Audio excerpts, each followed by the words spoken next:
Мурдагы президент Алмазбек Атамбаевдин жан сакчысы Канат Сагынбаевди Адам өлтүрдү деп айыптап жатышат. Бул тууралуу адвокат Замир Жошов өз баракчасына жазып чыкты. Канат Сагынбаев 7-августта спецназдын балдарын өлүмдөн куткарган. Эми болсо аны киши өлтүрүүгө айыптап жатышат деп жазган Жошов. 24-сентябрда Канат Сагынбаев соттун чечими менен 48 саатка камакка алынган. Эске салсак, Канат Сагынбаев УКМКнын кызматкери болуп, экс-президент Алмазбек Атамбаевди кайтарууга жиберилген. 7-8 августта Кой Таш айылындагы үйүндө мурдагы президент Алмазбек Атамбаевдин кармоо операциясы жүргөн. Анда мурдагы президентти тарапташтары каршылык көрсөтүп, эл менен кагылышуунун натыйжасында УКМКнын Альфа атайы түзүмүнүн кызматкери полковник Үсөнбек Ниязбеков курман болгон. Ар түрдүү жарат алган 100гө жакын адам ооруканага кайрылган. Мурда УКМКнын өздүк коопсуздук кызматы Канат Сагынбаевге карата 2 кызматтык териштирүү ишин жүргүзгөн. Июль айында Сагынбаев кайтаруудагы объект жок учурунда жетекчиликтин кызматтык куралды атайы техниканы гаражга токтотуу көрсөтмөсүн аткарбай койгон. Анын жыйынтыгында ага толук эмес кызматтык шайкештик жарыяланган.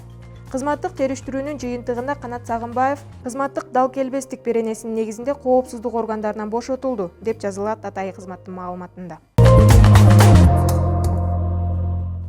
Бүгүн 25-сентябрда Жогорку кеңештин кезектеги жыйыны өтүп, ага президент Сооронбай Жээнбеков да катышты. Билим берүү жана илим министри болуп дайындалган Каныбек Исаков президент премьер-министрдин катышуусунда ант берди. Эске салсак, Исаковду кызматка дайындоо тууралуу тиешелүү жарлыкка 11-сентябрда президент Сооронбай Жээнбеков кол койгон. Буга чейин Каныбек Исаков Ош мамлекеттик университетинин ректору болуп эмгектенип келген. Ал эми мурунку министр Гүлмира Кудайбердиева өз арызынын негизинде кызматтан бошотулган.